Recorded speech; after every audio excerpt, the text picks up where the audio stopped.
there is a creature alive today who has survived millions of years of evolution without change, without passion, and without logic.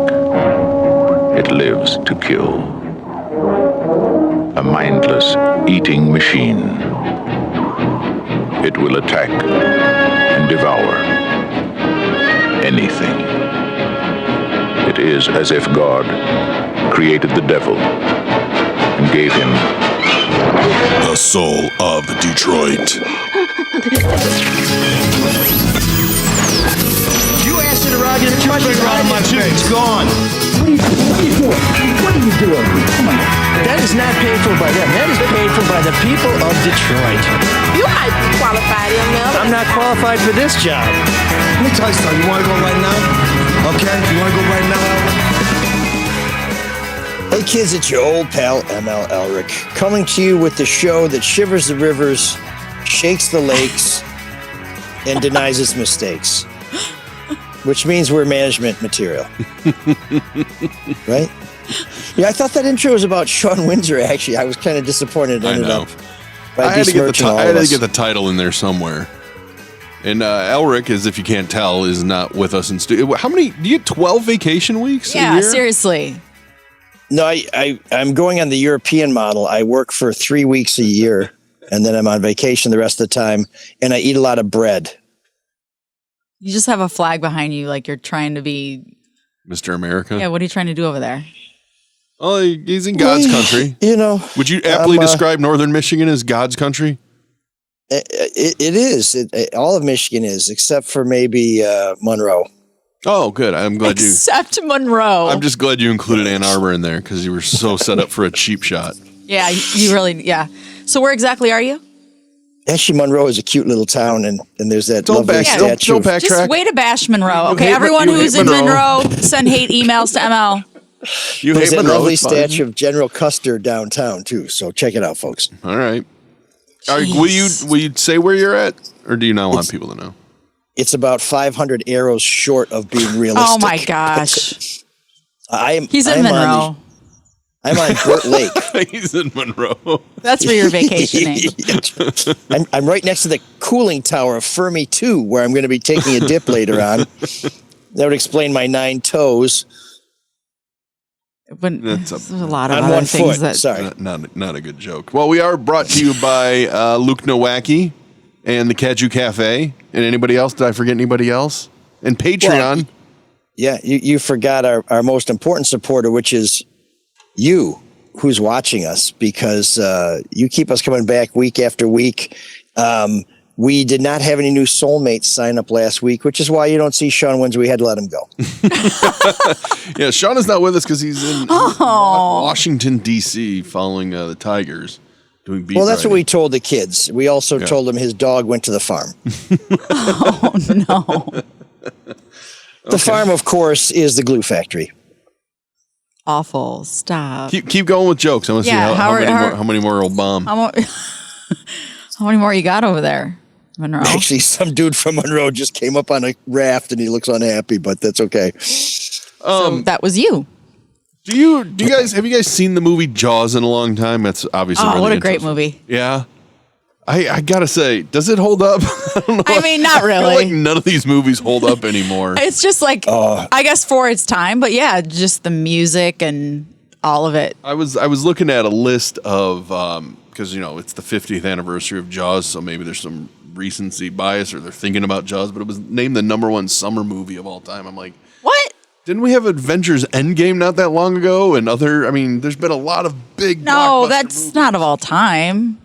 But it really kicked off what summer movies are, right? There was never really a big summer movie season until Jaws came around. But I would think Star Wars would be up there, which, by the way, Star Wars does not hold up. If you watch Star Wars, the very first one, it's awful. I watched it with my daughter not that long ago, and it was just not a good movie. Spaceballs holds up. Spaceballs holds up. And they're bringing there's going to be another one coming out, another Spaceballs. Oh, really? Yeah. Yes. Another Spaceballs. They're starting that. We get Happy Gilmore this month. Yeah, we got Happy Gilmore. That's coming. I'm excited.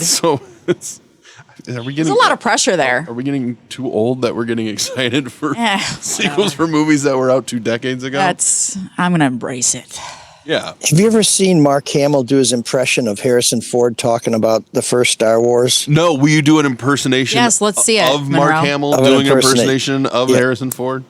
Just remember, it's been diluted because there's 2 layers of impersonations here, so it may not be as good as my It's typical gonna be dead terrible, on and I can't wait. Frank Caliendo-esque impersonations.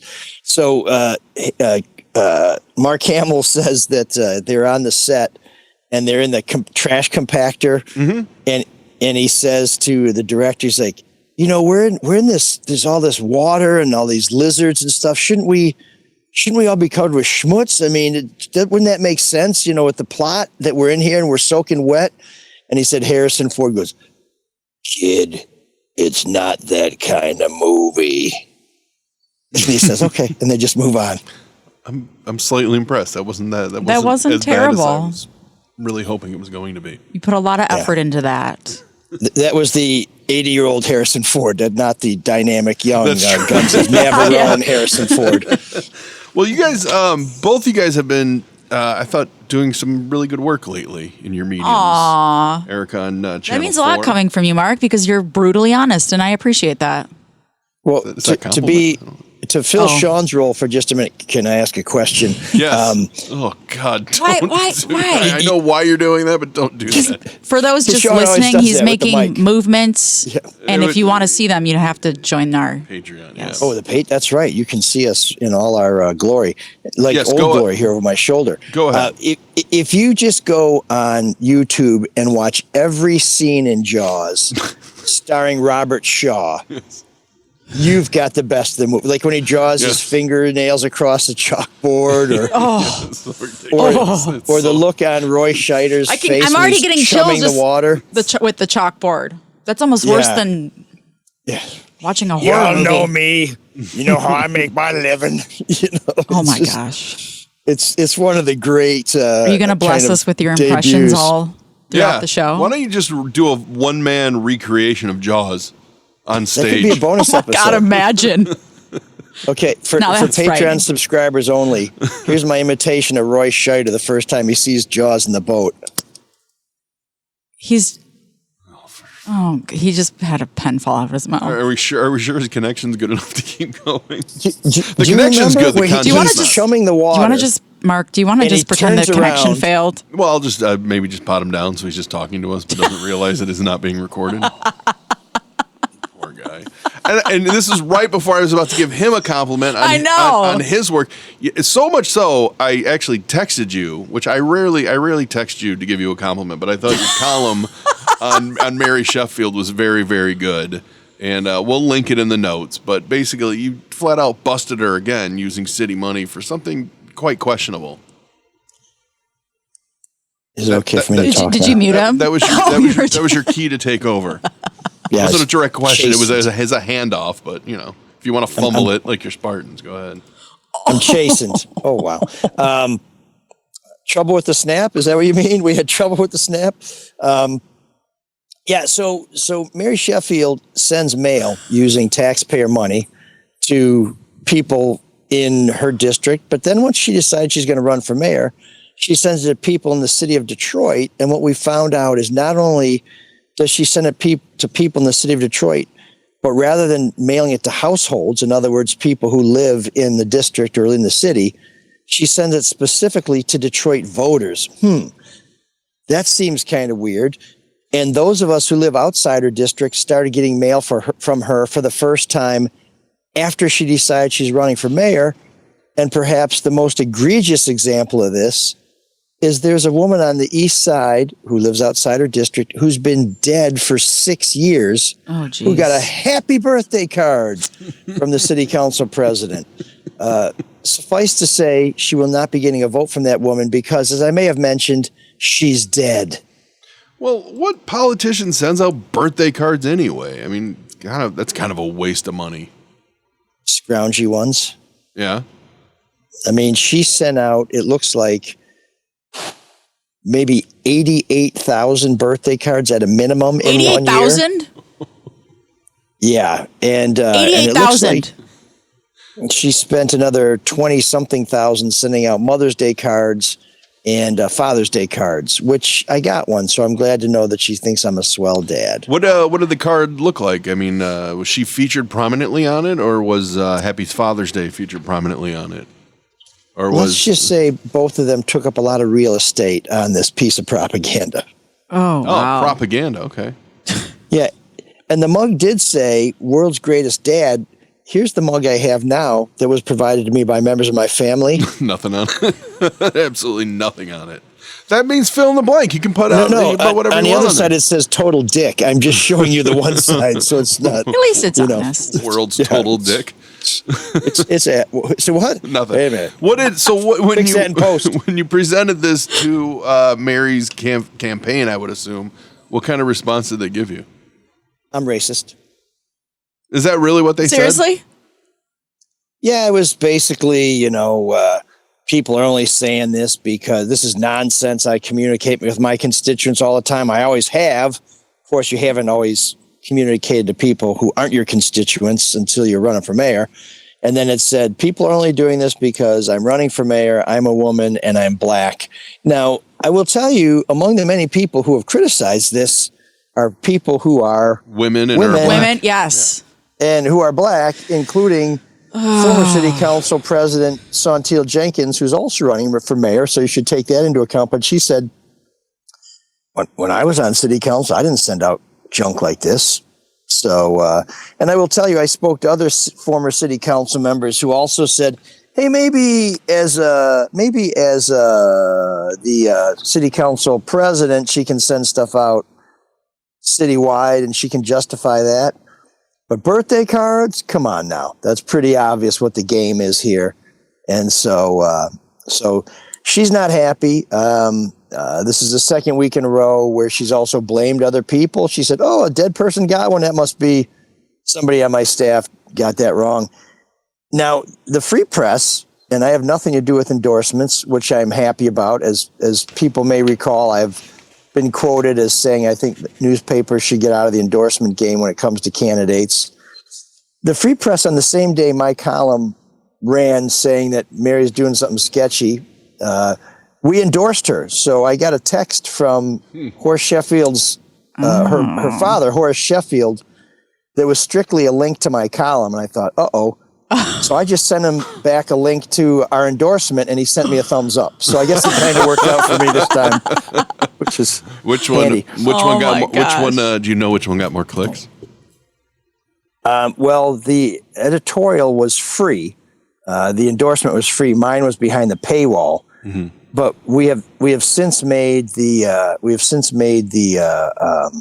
my column free, which I think we're going to start to do with more of our election coverage, because we think it's public service journalism that people should be able to access, even if they're too cheap to give us $1 a month. Yeah, no, that makes sense, right? Or I might keep it behind a Talking paywall to you, Drew. keep it behind a paywall for a day or two, maybe, but then make it free. Well, go ahead. I was just say they'll buy a newsstand copy for $4.50, right? And but then they won't subscribe for $1 a month. I'm like, okay. Wait, is that really what it costs at the newsstand now? Yeah. Really? It's something obscenely expensive. I don't remember how much I got a couple days ago, and I'm like, wait, I just got a paper. I used and a drink. I miss getting the paper, but $4.50 for. I don't think it's $4.50. Even if it may be $3.50. A couple bucks. Yeah. I mean, pack of squares in a newspaper, and you got to take out a second mortgage. Oh, jeez. Well, television's free, and that's where you can see Erika on Channel 4, and Erika's been nice covering. Transition. Thank you. I thought it was pretty good. It was. It'll work. I mean, it's worse that you pointed it out. But you've been working on a really intriguing true crime story. It's the murder of Dr. Hoover. And there's so many layers to this. Yeah, and the suspect was fully arraigned. And the thing that has always driven me nuts about this case is after Dr. Hoover was murdered, they kind of knew it was this guy, but yet it took them forever to arrest him. Why was that? So they arrested him the first time, and God, that was like So if everyone is not familiar with the case, it happened in April of 2023. Dr. Hoover, well-known, well-liked neurosurgeon, in this relationship, sexual relationship with this guy, Desmond Burks. I believe they met on the app Sniffies. Wait, what? It's an app called Sniffies. What is? It's for horny people. I think with it's similar to allergies. Grindr. Oh, really? So You learn so much with the news. there's a lot. Yeah, I had never heard of that app, but he was arrested, and I don't know if they didn't have enough evidence at the time or what exactly. But now they do. Well, walk me through the murder. I mean, And meanwhile, in between, when he was let go, I guess, between April of 2023 and now, he allegedly killed somebody else. yeah, you got in a road rage incident, right? And he- Yeah, Whoa, punched whoa, this whoa, guy and whoa, left him on the whoa. side of the road, and he died. Yes, Elric. When I look at this case and follow the reporting, and I always like to look at Erika's reporting because she knows what she's doing with these crime stories, with given her rich history of breaking the law and murdering people. Jeez. And then you ruin it. Allegedly. What's your point? But this guy left a trail of breadcrumbs that are more like boulders. I mean, the minute he kills this guy, he's out there going to Fairlane and buying jewelry and driving his Range Rover and stealing his Rolexes and wearing his buffs and stuff. Right. So this is what prosecutors kind of laid out during the preliminary exam is that day he was meeting up with Dr. Hoover to have sex, and instead of bringing his phone, he brought a 9mm, had Dr. Hoover pick him up, shot him twice in the back of the head, wrapped him up in this carpet, shoved him in Dr. Hoover's attic, left him there, took his Range Rover, and started spending Dr. Hoover's money 8 minutes after. Wow. And totaling at least just in cash, like $21,000, started sending it, kind of cleaning the cash. So he's sending it to his friends in Cash App. They were sending some of it back. By the way, really lousy way to to launder money. And then he was wearing one of Dr. Hoover's Cartier watches while he's going on these shopping sprees. And then he's texting one of his... Big Money Des. Isn't that what he called Big Money himself? Des, he was calling himself. He was bragging about it, according to prosecutors. And then all of a sudden dressing fancier and just... He had always been, what prosecutors say, always been the kind of guy who was broke. One woman said... He was broke as shit all the time. All of a sudden, he's giving people money. He's talking about buying a house. He has, by the way, 2 girlfriends and 3 other guys on the side. That's really that I think was the biggest surprise, at least for me, during the arraignment week, is that this guy was nailing tons of people, but he's not just gay. I mean, he's bisexual. He was dating 2 women, right? And he used them. He used them to. He help was launder using some all money. these people. Yeah. He was kind of, and they would pay his rent. Paying rent, renting cars for him, giving him clothes. One man was testifying that he was getting rid of evidence for him. That's right. Yeah. He had a burn pit. He found this backpack that was apparently that Desmond Burks called and said, you got to get rid, I got to get this bag that he had in his possession. So, of course, this guy says, well, I got curious what was in the bag. So he opens it up. It's Dr. Hoover's belongings, a gun. No, I'm no murderer, but if I was, I think I would want... Well, you're not convicted. What? Yes. Well, never been charged. But I don't think you want to bring more people into your crime because they're just going to do what happened here and testify against you. That's exactly. And all these people were... The defense is saying, well, the these guy people seems are lazy. getting immunity. This isn't, That is the oldest and ridiculous I will argument. say there's a lot of circumstantial, but it is all circumstantial, but there's a lot of evidence. Most murders are circumstantial. They don't always have the murder weapon or video. They don't have the gun. The guy testified he threw it over the bridge into the Rouge River. Yeah. But I watched him do it. Yeah, I mean that's pretty good. That's almost as good as having the gun. I mean they saw wasn't his car in the driveway too, and there's a bloody hand. Yeah. Yes, ML, you would like to participate. He just raised his hand. There was one fingerprint in the Range Rover, but the defense says, well, he had this ongoing relationship, so of course there's going to be a fingerprint. But there's video of him limping from the Range Rover. That's right. I mean, what were you going to say, Elric? Well, here's what I don't get. Given that this guy left such a record trail, transactions right away, how is it they didn't snatch him up right away as a prime suspect and lock him up on probable cause? That's a good question.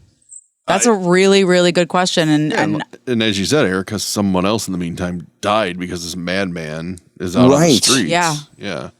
Which I wonder, so... And who knows what else he allegedly did between that time? Would that open... I mean, I would probably think there's some kind of qualified immunity or something, but could they sue? Could the victim's family of that second murder sue over that? I'm guessing so. But they wouldn't. If you think about if that were my family, I'd deeply question what was going on. I think everybody's questioning, really, you couldn't arrest this guy and charge him then? You had to get more from him? I don't know. That really surprised me about this case.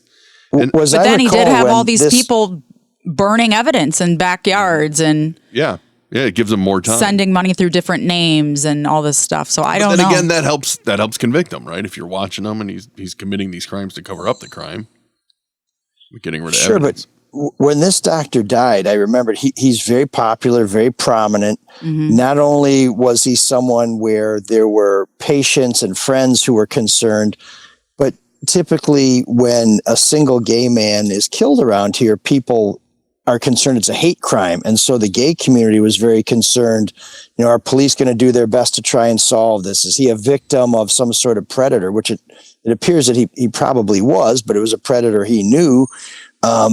It's just amazing to me that the outcry for people wanting to get this killer caught so quickly, somehow a guy who would have been an obvious suspect was allowed to roam around for some period of time and may have committed other crimes. I'm sure there's some illegal parking in there, but I'm talking more about the serious stuff like maybe killing another dude. Another dude. That's bad. That's really bad. That's frowned upon, in fact. So he's being held over now. He can face trial. I mean, on both. Yeah. Yep. But for the Dr. Hoover thing, is the charge premeditated murder? Premeditated for Dr. Hoover and second degree for the road rage. Now, it really seems pretty premeditated because, like you said, he shot him twice in the back of the head. Yeah, the judge said this was clearly plotted, not only because he left his own phone at home and he's always got it on him, but brought the gun. And there are a lot of text exchanges before where he was planning to get the gun and talking about money and things like that. I thought it was really weird that the prosecution brings up that, the reason he did this, the motive is, he wanted the money. I mean, that's clear as day because he's spending it right away. But the second part of his motivation for murdering him was that he was jealous because Dr. Hoover was bringing a third person in to watch. So and this is again, many layers to this, and this would be a long Dateline episode. Mm-hmm. So, no joke. The issue, the prosecution said, yes, Dr. Hoover was very well off. But the other issue, before he was killed, he brought this other man into he wanted essentially a threesome. And there was a text that Desmond Burks allegedly sent to Dr. Hoover that said, well, I didn't want to do it. I just did it for you. And then Dr. Hoover's bringing in a fourth person. And this was all leading up to, basically he was killed execution style. I mean, he was shot twice in the back of the head. The prosecution said, hey, the barrel of the gun was pressed up against the back of his skull. Yeah. I mean, this was... And that's not going to be a crime of passion, right? Which would be manslaughter. Like he just snapped because... Right. This wasn't... Why you're fighting over the gun or something? It's right. Over the gun when you got the muzzle on the back of somebody's head. They said his face was pressed against something hard, like the floor, and the gun was in the back of his head, pressed against the back of his head. But why introduce this whole idea of jealousy too when this this alleged murderer is dating 2 women and multiple other guys. It's like, that's not. Maybe. And, maybe there's something we don't know. They said they exchanged some 4,000 text messages they had to go through. Maybe there's more information they didn't put into the preliminary exam that'll come out in trial. I just don't know why you need that, though. I mean, it's the robbery there in and of itself is so obvious. Yeah, they said he was clearly jealous of what he had, and who knows, maybe he wanted to keep Dr. Hoover around because he was giving him stuff. He was paying him. Yeah. He was giving him money, and everybody was paying this murderer. Everyone was paying. He was giving him money. I know, this guy seems lazy, and everyone's just doing everything for him. He can't even cover up his own crime. He must have been good at one thing. What? He was good at something if you got all these people. He was good at loving too much. He loved with all his heart. I just wanted to see what you say because I was waiting. Yeah, I felt like you backed yourself into a corner and didn't want to fully flesh out. That never happens. What do you mean? I thought the thing spoke for itself. Erika, come on, it can't just be that. Did you get to speak to the defense attorneys at all? I asked them if they wanted to say anything, and they said, not at this time. And I'm sure they're probably gonna say more in trial. But some of the things they did mention was, hey, they don't have the gun. They had one fingerprint in the Range Rover. Come on, they clearly had this ongoing thing. And all these witnesses, they all have some, not all of them, but many of them have immunity. Mm-hmm. So there was one hostile witness too, and oh, really? Yeah, she actually seems to still have feelings for Burks, and she was not cooperative on the stand. And she was a witness for the prosecution, but she was not cooperative to either. How could you still have feelings for a guy that so clearly murdered? And it came out in the preliminary exam that he had broken her jaw, and her brother is in prison for shooting him to protect her. I don't want to say too much because we're supposed to make sure we kind of keep these witnesses. There were threats on both sides, and we got to make sure we don't give too many details because you don't want something to happen to any of these people. But how many of us haven't had our jaw broken and a lover shot by one of our siblings? I mean, that doesn't really narrow it down. So insane. It's terrible. I can't imagine what he's doing and saying to these people. Well, I want a psychologist to break this down. Probably just lying nonstop. Nonstop. He probably can't even keep his lies straight, I would think, to multiple people. I can't imagine. I know there's not much these defense attorneys can say, and once you're bound over, they may as well not say anything because it means they're definitely going to trial. Yeah, that was kind of where they were at. Yeah, but one of the attorneys was quoted in the Free Press as saying afterwards, and I don't know if she would say this on camera now, but she's like, "There's not much I can say after this." No, that's what that's what they said. She's like, "There's nothing really to say." Wow. It's like that kind of sounds like we're screwed, but here we go. I think. And also his demeanor in court. He was laughing. He was making faces at the people testifying and telling a family member he loved them. He was loud. He threw up the peace sign when he was walking out. He was waving, happily waving at our cameras. He's getting off on this. I don't know what. And Dr. Hoover's family was in there. They were crying. Yeah. They were happy after he was bound over, but yeah, they were crying, and he's in there laughing, and it's come on, man. Did his family know? Was he out? Was he openly out? It sounds like they are conservative. I'm not exactly sure. It matters in that the murder. For the motive for the murder, but at the same time, that would be if you didn't know or you didn't approve of that lifestyle. I cannot imagine if they knew or didn't know these details coming out, because the details that came out, we couldn't even. They were too graphic to put on air, or I'm guessing to print.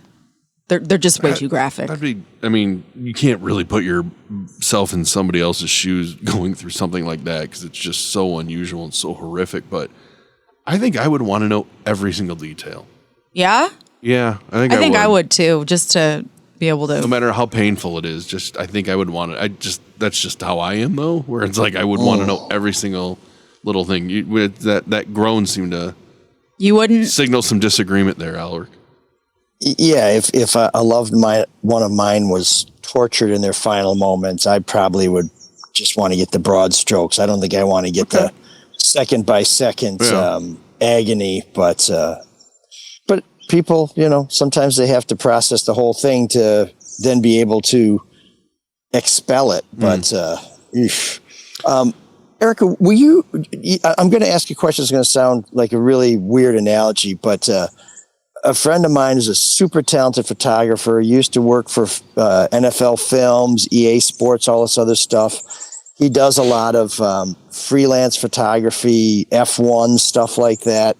And he's actually making a movie in East Lansing about a hockey player. It's supposed to be pretty good.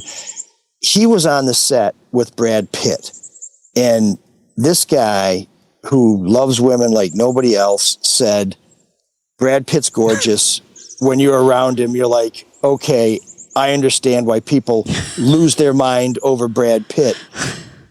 Was there anything about this guy in the courtroom where you're like, he lived a crazy life. I know he did all these crazy stuff, but there was some sort of charisma. There was some sort of Svengali-like quality where you could see this guy somehow getting away with so many, diabolical deeds that people would still want to sleep with him, want to testify on his behalf, want to hang around him. I mean, when you saw him, did you say, oh, okay, this guy, he's got something? I fell for him. I guess he'll be getting some mail now, but that guy is so ugly, by the way. I'm just saying. Desmond Burks. I think he's like 34. Yeah, and totally bald. Like he's just totally bald. He is. He's not an attractive man. I mean, just knowing, I personally was disgusted by him, but I could see it if I really try to. You can't compare him to Brad Pitt, though. No, but that's what I mean is, when I saw a picture of him in the paper with I think my reaction was probably the same as Mark's, and just like, this guy? Yeah. What's the how's this guy? Most of us are sending chocolate and flowers and treating somebody like a queen, and we don't get a phone call back. This guy looks like, like a piece of beef jerky that somebody shat, and he's getting away with murder. Well, maybe not murder, but he's trying. I don't know. And we were all having that conversation. Maybe not murder. Oh, my God. He's getting away with maybe not murder. Maybe not murder. Well, on that uplifting note. Or maybe not getting away with murder. You know what? But everyone has their own, what they find attractive. I could see him look what he was doing in court. Yeah. Well, imagine what he does and says. Yeah, he thinks he is, I guess, but he's a liar. He's a fucking liar. So imagine what he does and says to people. Isn't the same as being charismatic. What's that? You said being a dick isn't the same as being charismatic? Being a dick isn't the same as... Yeah. Well, wouldn't you know? Or so I've been told. What's going on? Hey, I want to mention one of our sponsors. That's the only way to get out of this. Let's talk about Luke Nowacki. We know that the end of times is near, right? Because Donald Trump's in charge, or the Democrats are in charge. Whoever's in charge, the end is coming, and it's coming any second. So since you're going to be screwed either way, why not ask Luke Nowacki for help managing your investment portfolio as this country implodes? Happening with I know. I just had to kill him. I have no idea. You killed him? Yeah, I had to bot his mic down. It just, yeah. What do you have to lose? You can't lose more than 100%. So give Luke Nowacki a call, 248-663-4748. He's going to tell you where to put your money, how you make your money grow so you can survive any trying time that's coming up. And when you do call Luke, he'll make it all about you, sweetheart. Securities and investment advisory services offered through Mosaic Wealth. Inc. member FINRA SIPC. Mosaic Wealth. Inc. is separately owned, and other entities and or marketing names, products, or services referenced here are independent. Mosaic Wealth. Let's see what he's doing now. What's all that racket? Yeah, what are you doing? That crying was somebody who just looked at their 401k statement, not a Luke client. So let that be a lesson to you. No, but what's going on there? Is the family awaking? They wake. I texted Elric this morning. I think it was like 5:45, and I was shocked that you were awake. Why were you awake? I don't know. Okay. I don't sleep anymore. I stayed up way too late watching a soccer game, and at like 12:30, I'm like, why am I up? When you ever do that, I'm like, why am I awake? Yes. What am I doing? I have to get up super early tomorrow. So then I woke up when the sun came up today. I don't know. Wow. You're very chipper for getting not much sleep. And my wife and kid, I'm a bachelor for the next 4 days because my wife and kids are up north. And it's really, my wife has to have everything really dark when she sleeps. No light can come in, but I just don't think of anything ever. I have no foresight about anything. So I didn't bother closing any blinds or shutting any doors. I just fell asleep, and next thing I know, the sun is like in my, next to me. Blinding you. The sun's next to me, so I'm like, oh, I guess I'm up. No? I'm just used to waking up at that hour to let the dogs out. There's no dogs here, but they've trained me so well that I was up. You're always awake. I feel like you are. Yeah, I feel like you're always awake. Because I'm a man of a certain age, which means I'm always peeing. So you have to be awake to do that. Get some Flomax. Sadly. Mark, what are you going to do while you're a bachelor this week? Nothing. Work. I have to be in this basement all day today. I have to be in this basement. I'll do LaDuff and Drew again tomorrow, and then that's the end of my bachelor week. I'm not gonna. So this happened earlier this year.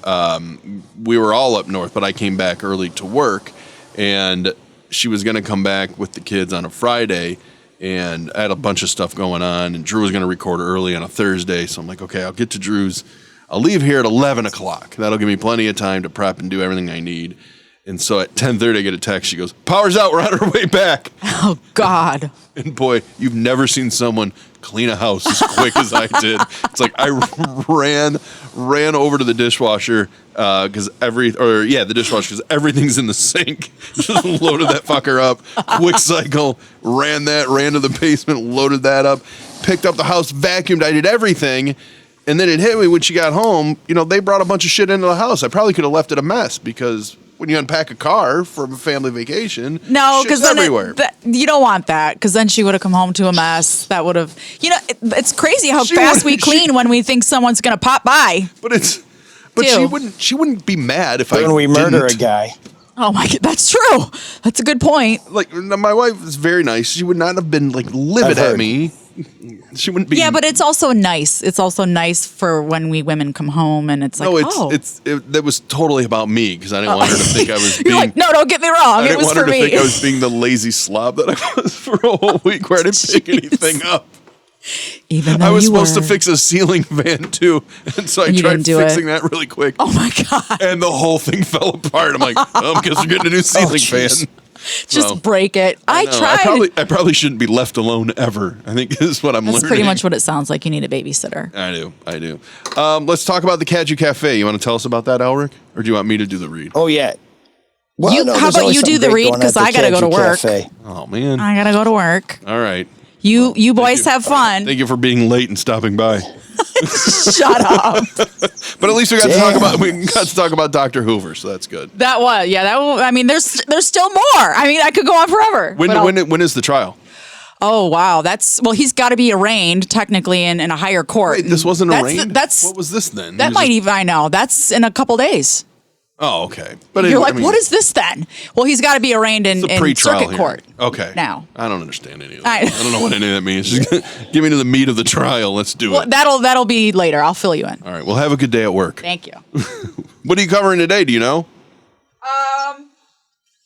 I'm sorry. I should have asked you before you got away from the microphone. I'm working on some stories that I'm not going to be doing a daily turn. So I don't know what that means, but so it's called an HFR day. It's hold for Roger. release. Yeah, Roger. Yeah. So just record a bunch. I of have stuff. like 8 stories I'm working on. It's going to take forever to explain. Oh my God. Working on a little more investigative Then you better stuff. leave. Go get those. Yeah, stories.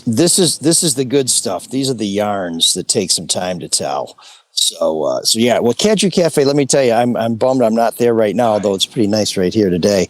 But the garage bar is open. So if you're looking for the coolest place to have a little something cold under the hot sun, there's the garage bar, which is right next to the beer garden, where the live music is playing almost every night. And of course, there's also great food coming from the kitchen, great beer on tap. They got the bottled stuff too, if you prefer to twist a cap yourself. And there's feather bowling. There's live music almost every night. Monday is Muscle Madness, all you can eat mussels. There's karaoke during the week. There's, what else do we got here? We've got open jam session, bands almost every night. You can find out all about those guys at cajucafe.com if you want to check the schedule. And, oh, wow, Soulmates. Look at this. We got a deluxe. Yeah, who says I don't do production? Oh, that's my favorite spot. And the drone's up. Beautiful. What's your favorite spot? Muscle Beach? Well, they call the garage bar that little area out there, Muscle Beach. Yeah. But yeah, it's fantastic. And August 1st, this is the big event. We are just finalizing plans to have 2 bands playing. And if you are a member of our Soulmates, which means you give us as little as $5 a month, we will be giving Soulmates a password so you can get into the Caju Cafe for free to see a couple bands on Friday, August 1st. You can meet the crew. We're going to have some free swag for Soulmates. We're going to have free feather bowling for Soulmates. You get to try feather bowling with us. Shawn may find some random clothes somewhere. That's always interesting. We hope he'll be wearing some of them. And it'll be a good chance to hang out. And what I'm thinking is going to be one of the highlights of the summer. But it's pretty good because my summer's included a trip to France, a trip to Ireland, and a trip up north. So a 5-minute read, too. Yeah. Sorry. It's not a read when you love it, when you're just talking about it, right? I was enamored with the video. It was gorgeous. Oh, man, the geeks have inherited the earth. Did I do that? What a dork. Does him wanting to play with us again mean that he's turning into a geek, or we're turning into cool guys? Now that Erika's gone, I can confess one of the reasons I was up so early is I was waiting to see how the Senate voted on the one big, beautiful bill. What happened there? I mean, I just figured it's going to pass no matter what. Well, they're still not sure they have enough votes, but I was reading about Elon Musk. Is this your Geek of the Week? Because I had one. I didn't know you would have one. This is great. Oh, yeah. I love it. I'll go through mine fast because Elon spends a lot of time in this part of the show, so we'll get to yours. But this is a guy who helped elect a lot of these Republicans and who may be more responsible for Trump being elected president than anybody not named Joe Biden, and spent $200 million or more. And 6 months in, he's like, this was a mistake. The Republicans, if they vote for this, are ruining the country. And I'm going to start a political party and I'm going to primary every Republican who votes for the big, beautiful bill. So first of all, people with money shouldn't think they can control American politics and American government. That's not Geek of the Week. That's evil son of a bitch of the week, of the year, of the century. But for being a guy who boosted the Republican Party, who now says he's going to try and destroy the Republican Party by creating his own party, dude, figure out what you want to do and just do it. Stay in your lane. I will say this. Unlike your self-driving cars. Well, I won't do my Geek of the Week because I kind of want to just analyze this for a bit. I kind of admire the fact, though, that he's being bluntly honest, where a lot of times money is so dark, you don't know who's pulling what strings and who's trying to primary somebody in or out. And both Trump and Elon are very open about it. Like, you get on board or you're out of here. You're out of here. So I'm kind of excited to see this battle. If it really, I don't think it's going to ever, I think they'll end up, getting back together and getting on the same page because, the Trump and Elon's interests are a lot, they're more closely related, right, than just this whole spending thing and him not getting his EV credits or whatever it is to help Tesla. So I think they will get back together, but I do kind of like this open pissing match of I have money and power, I have money and power, and we're going to primary you if you don't disagree with me. Well, God, I hope whoever says I have money and power, I hope their candidates always lose, because the last thing we want in America is some oligarchy. Oh my God, it's been that way forever. I mean, you always hear about George Soros or the Koch brothers. I mean, ever since Citizens United, it's just a ton of... Michigan, the DeVosses, people use them as a boogeyman. Yeah, I mean, those strings are always being pulled, but here, at least it's out in the open and you know who's doing it. It's like somebody saying, I'm going to kick your ass, and they run up to you and they punch you in the face. It's like, well, at least I told you I was going to punch you in the face. It doesn't make me feel better. No, but I'd rather follow that logic. I'd rather be squared off than sucker punched. Okay, that I follow, but is there an option where I don't take some sort of No, because damage to the cranium? No, we're just rank and file citizens that don't matter, man. Is that the third way that I can choose? But I do go back to Bill Clinton. I do wish that more people would be like the senator from North Carolina, I believe, Tom Tillis, where he's like, all right, fuck it, I think it's a bad bill. I'm going to vote against it. You know what? I'm done anyway. So do whatever you want. Because then they have no leverage, right? Then he actually is doing something for his constituents, which for Tillis, it's about, Medicaid and Medicare and people falling off the roll. But I think you've got the order wrong there. It's I'm going to do what I need to do, so I have to go. And I'd like to see people who are willing to vote their conscience and who are saying this is in the best interest of my constituents stay, instead of saying I'm the person who can stand on his own 2 feet, but I know it's going to cost me my job. I mean, I'm with that you. troubles me. I'm with you 100%. And frankly, I wish, I don't know anything about Tom Tillis or what's going on in North Carolina, but I would hope that he would go, you know what? No, I think I will run again after voting it down. He probably won't win, so maybe he's just saving face, but. Well, here's one of the funny things about Tom Tillis, and by funny I mean there's no humor whatsoever involved. That little bolo tie he was wearing the other day, that was pretty hilarious. Oh, yeah, that was. It was really large. It was like the largest bolo tie I've ever seen.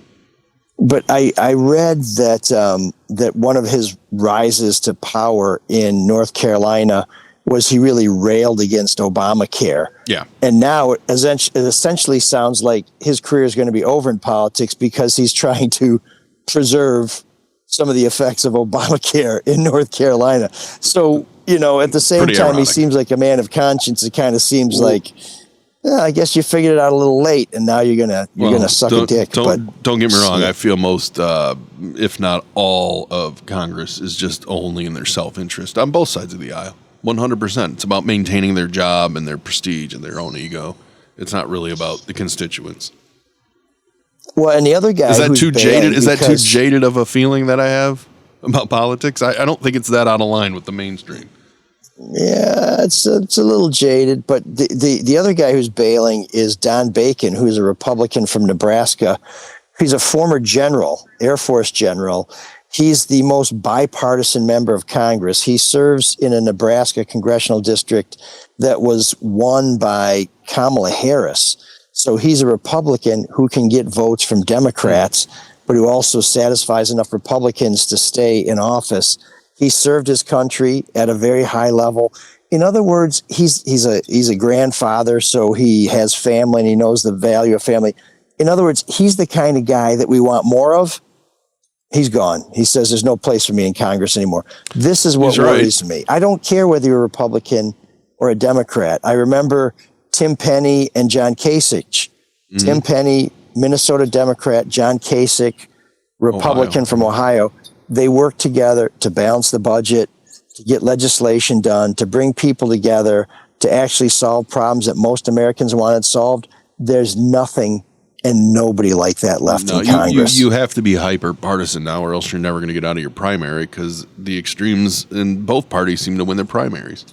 It's because they gerrymandered the district. They've rigged the game. Yeah, but even look at New York and their Democratic primary for mayor. I mean, the one on the far left is the one that won. And I think it's just going to keep going that way. The far left and the far right are going to win their primaries. To some extent, but here's what's going on in New York. And this is why people say, get the bell ready. Kwame Kilpatrick could be elected mayor. I'm like, it depends who he's running against. I mean, you have this social liberal Democrat socialist liberal Democrat who wins the Democratic primary. Well, who is he running against? Maybe the most unpopular politician in New York, and that's really saying something, Andrew Cuomo. So you go up against the wrong opponent, you look like a king, but you go up against somebody who's decent, and you still get smoked. He's going to go up against Eric Adams, who everybody hates. Yeah. So he may win, not because everybody loves this guy, whose name I can't remember, that's how obscure he is, but because people hate Andrew Cuomo, and they hate Eric Adams. So do they hate Cuomo because of the nursing homes when he was governor and the deaths there, or do they hate him because of the accusations of womanizing, or is there something else I'm missing? There's a lot of reasons not to like. First of all, he was a politician. He was around for a long time. And after a while, people are just kind of like, sure, enough of this guy. You kind of wear out. You're a phony. In fact, yeah. I've heard somebody say, and frankly, I don't think it's true, but that one of the reasons why Duggan isn't running for a fourth term as mayor is he saw a poll that said he couldn't win because people are tired of Mike Duggan. I don't think that's true, but that sort of thing does happen where people sort of take you for granted and say it's time for a change. But Cuomo was abrasive. He was very secretive as governor. There were all kinds of crazy things that happened with appointees and jobs and budgets and stuff like that. There was the harassing women thing. There was which I think wouldn't get him now. I think that was the height of wokeness that he had to fall on his sword. Just like poor old, what's his name from Saturday Night Live in Minnesota? Oh, Al Franken. Al Franken, yeah. Can you imagine Al Franken being forced out of the Senate now because he pretended to touch somebody's breast? I mean, come on. No, but I think he just folded. He's like, I don't need this shit. This is embarrassing. I don't want to deal with this. Like, he didn't want to fight it. But I guess... Well, I think what happened with Al Franken is he looked around and he said, I'm not a politician. All these politicians are here, but I'm one of them now. Will they support me? And they said, here's the deal. You're not one of us. We're going to sacrifice you. So see ya. And he said, I can fight and survive and stay with these jackals, or I got shit I can do because I did shit before and I'll do shit after, so I'm getting out of here. I think it was more like, do I want to be a part of these people who are willing to sell me out for nothing? No, I'm out. I don't know why anybody wants to be part of like Congress. I just don't understand it, or may I don't get it. I don't get it. Well, when after the city council race, I thought that I could have won that congressional seat that Sri Tanadar ended up winning, and one of the main reasons I didn't go for it, well, there's three reasons. First of all, I didn't want to raise that kind of money. Second of all, I didn't want to miss all my sports and activities back here, and third of all, you go to Washington or you go to Lansing for that matter, you're a member of a caucus, which means you vote the way they vote, or you get iced out. And so when you go out there to do something, if you don't fall in line, you'll never get anything done. And if you're not a fall in line type of guy or woman or transgender person, that's not the place to go.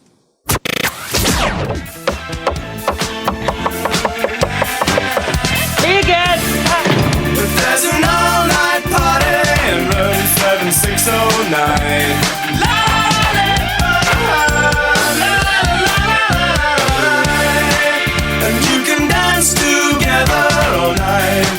Got the time.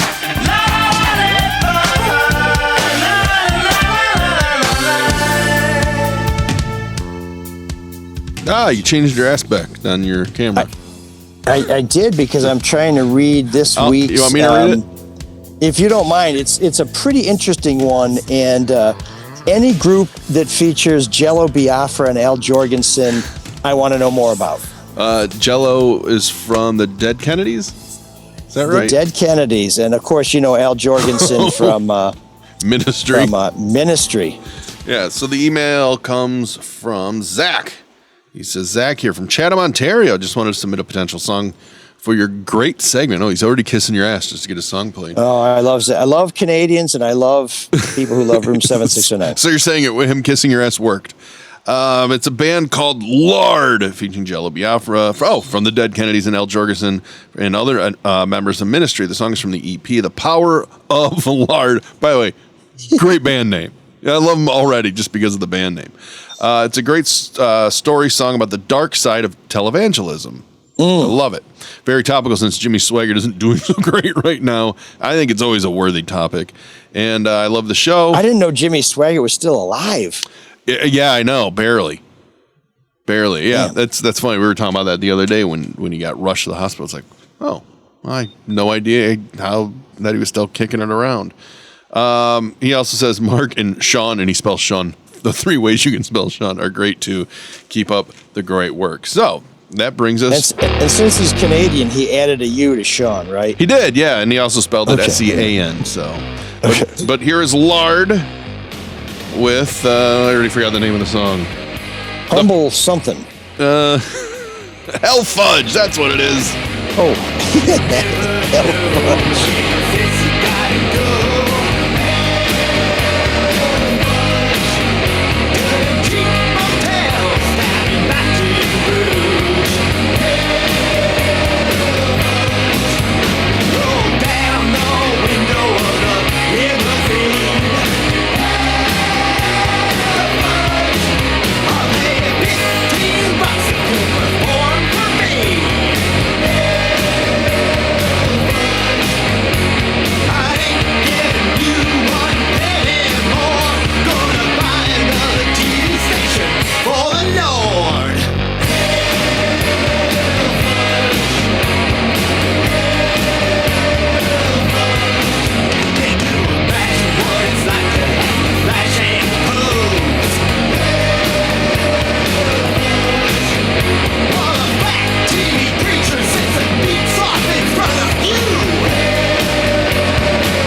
So yeah, Hell Fudge there from Lard, and for me that's one of those songs where I like the music. I actually like that kind of sound, but then you add the lyrics and it makes the lyrics even better because a lot of those lyrics are about Jimmy Swaggart and the times he would pick up prostitutes. Infamously, he would cut a hole in his sweatpants and just thread it out through there. For those that didn't know, I thought I'd share that fun little piece of information. But yeah, Swaggart got busted with prostitutes a lot, and that's the gist of that song. So that's that good famous choice. picture of him crying where his face looks like it's melting. I have sinned. That one. But when you look at the cover of that makes a lot more sense. But it looks like either a moray eel or or the sandworm. A penis with the worst abscess I've ever seen in my life. Either way, not something you want to have on your turntable at breakfast time. I just thought of the sandworm from Dune.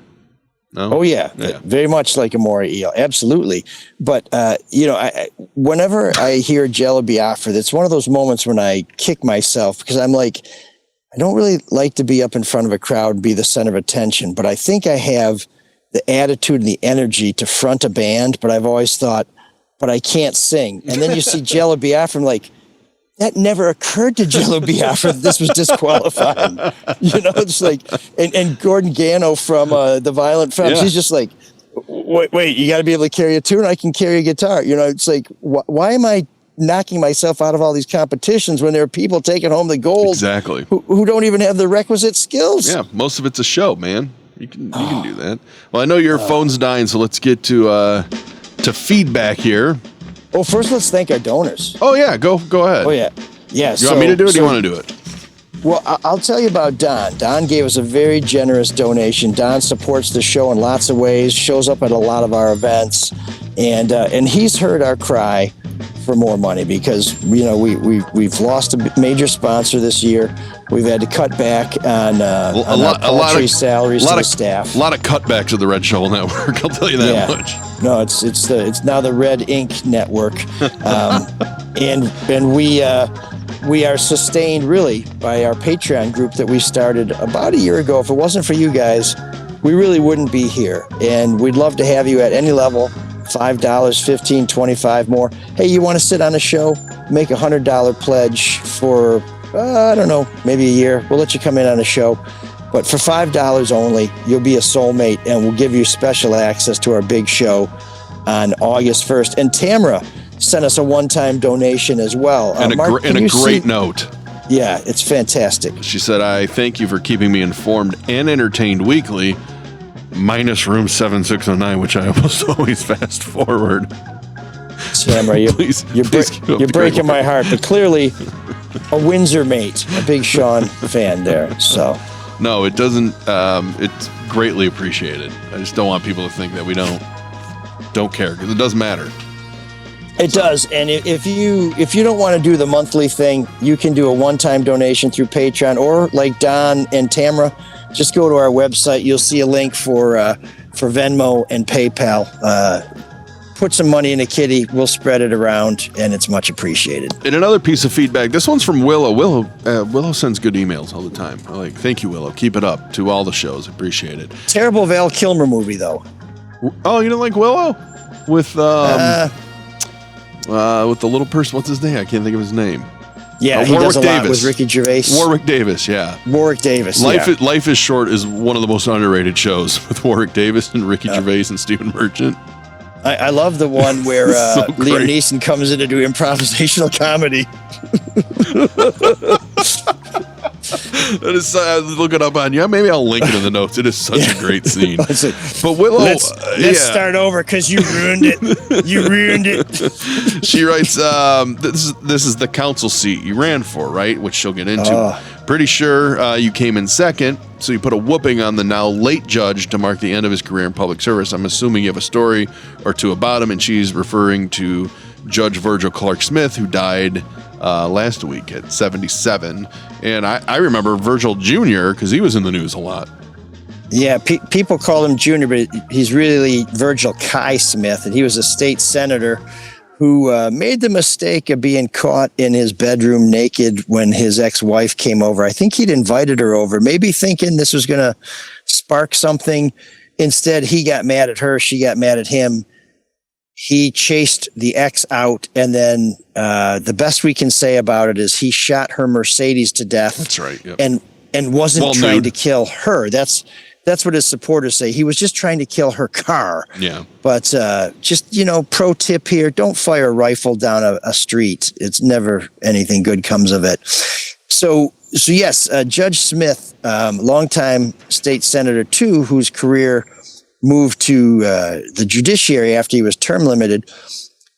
He was challenged by Robert Davis, which doesn't make him unique because Robert challenges everybody. All the time, yep. Yeah, who said he shouldn't be on the ballot because he did not stop being a judge 1 year before the election, which was true. But Judge Smith said, well, I'm a visiting judge, so I really am not a judge anymore. I'm just judging, which seemed to be a pretty spurious argument. Well, guess what? Some other judges said it was okay, so he stayed on the ballot. And when Robert did that, I was so mad because I figured the judge was going to think I was somehow behind it, when, of course, I had nothing to do with it. Yeah. And so I ran into the judge on primary day, and we were both working the polls outside of school in Jefferson Chalmers. And he just gave me just this withering look. And I said, how's it going, Your Honor? He's like, well, I guess you're not glad to see me. Something to that effect. I said, hey, if it's about that Robert Davis shit, I had nothing to do with it. And I said, you can say anything you want about me, but I've never snuck up on anybody. Everybody sees me coming. If I had a challenge for you on that basis, I would have filed it myself. And he kind of softened a little bit and was like, okay, I guess you're not so bad after all. But he had been pissed at me the whole time because he thought I was behind some sort of assassination attempt. I'm glad you mentioned it to him then. Oh, yeah. Now, the other funny thing about Judge Smith is his son and Reggie Reg, who used to be a DJ on 98 Strong Songs. JLB, your cousin Reggie Reg. That's right. Good buddy of Charles Pugh. They both decided they want to get into politics. Reggie had a little problem with not treating women right, which I exposed when he was running for county commissioner, all kinds of stuff. Anyways, they were working for the judge. And so there's all kinds of, bad blood out there because I'd report on all of Kai's problems. I'd exposed all of Reggie Reg's problems. I don't get it, man. I don't get getting mad at the messenger. Sometimes it's all you got. It's like playing euchre when you lead with a bad card. It's like, you should see what else I got. It ain't pretty. But they're all mad at me. And there's a great guy running for council named Tucson Knight. If I'd known Tucson was going to run for council, I probably wouldn't have done it. Yeah, I remember you talking about him. Yeah. Yeah. Did we have him on the show? Polling, what's that? Did we have him on the show? No, we haven't. But we should. Yeah. So in all the polling, it was either the judge first or me first. And so the judge and his team went to Tucson and said, hey, listen, if you drop out of the race and endorse the judge, you can have any job you want in the city council office, except chief of staff, because the judge's son is going to take it, and accept whatever Reggie Reg wants. Well, there aren't that many jobs left. But anyways, they tried to talk him out of competing. That's why people hate politics and politicians. Well, so here's what happened on primary night. And again, this is nonpartisan, top two advance. Mm-hmm. Letitia Johnson, who's currently the councilwoman, was leading. I was in second. Tucson was nipping at my heels. And the judge, who figured he was going to finish first and could hand out jobs before he was even elected, finished a distant fourth. So you just never know. That's a shame. And sometimes polls are only as good as the people who pay for them. This might be the worst eulogy I've ever heard, though. Yeah, but you know what? Okay, let me save this. He was, he was a good guy. There you go. What's your phone percentage at? It's getting pretty low. It's getting pretty low. Then we'll wrap it. Please, by the way, I don't think we ask enough for ratings and reviews, because that does help out the show, too. If you can't donate or join the Patreon, if you'd be so kind. Even if you hate the show, just give it 5 stars and rip it a new one. We should actually go through some of our reviews someday and read them. But are you going to be back in studio next week? I'm afraid I am. That's a promise and a threat. And we'll have to put out an APB for Shawn. But I think I'm glad Erika can make it in today. So I wasn't so Yeah, it's lonely in always this great basement. to see Erika, and she covers some of the most interesting cases in town. And of course, if she's doing HFR, so that's a big thing in TV. That's basically where they cut you loose for a day to work on something that's going to be pretty good. So if she's got a lot of those stories going on, all the more reason to watch Channel 4. Maybe a reason to start watching Channel 2 again. Sounds like they had a house cleaning there. Yeah. And the general manager who I can already see the smirk. There's a slight smirk. is gone. Yeah. Yeah. Well, I don't think anybody here is a big fan of him. And I don't even know him. I hope he negotiated as sweet a exit package as I did. How about this? How about the fact that, and you had to take a hiatus from this little podcast because of some disagreements with that man. But how about the fact that this show is still surviving and he's not, right? Well, the other thing is, or not at that job. You may know this, Mark, but so when I left, he said, well, I do podcasts. I know how to do podcasts. Right, yeah. We're going to do podcasts. We don't do them the way you do them, but we're going to do them. And I was like, boy, we add a lot of value to the show. We're part of the Red Shovel Network. Drew and Mike and Mark, it's a big platform. We can bring lots of new viewers and say, nah, I don't think so. Yeah. Fast forward five years, somebody from Fox 2, I don't think we need to name him, approaches Drew and says, hey, how would you feel about having your podcast on Fox 2? Because blah, blah, blah. Drew sends me a text and says, isn't that the dick who tried to take you off there? I said, yeah, it is. He's like, fuck that guy. Yeah. So that was that. You don't want to so see I guess anyone he did know how to do it. And he was going to do it by doing it exactly the way we do it with us. Never great Nice when try, someone pal. loses their job. But then again, if you're not good at it, right, find something else. So I've been told that a time or two. I think he was handsomely compensated, and if he didn't save for a rainy day, he doesn't know as much about TV as he told everybody he did. Because very few people leave TV under their own power and under great circumstances. Rob Walchek and Huel Perkins and Monica Gale may be the first people I'm aware of who left on their own. And Rob hasn't left yet, but he will. They're going to go that out franchise on right? top. Yeah. So that's a good way. It's a good way to turn it to a happy note because we all love Rob. So yeah, and we got to get him on the show again soon too. He's a trip, man. Well, enjoy your time up north, and I'll let you have the honors. I will be in the kayak soon. I was only kidding about Shawn, or was I?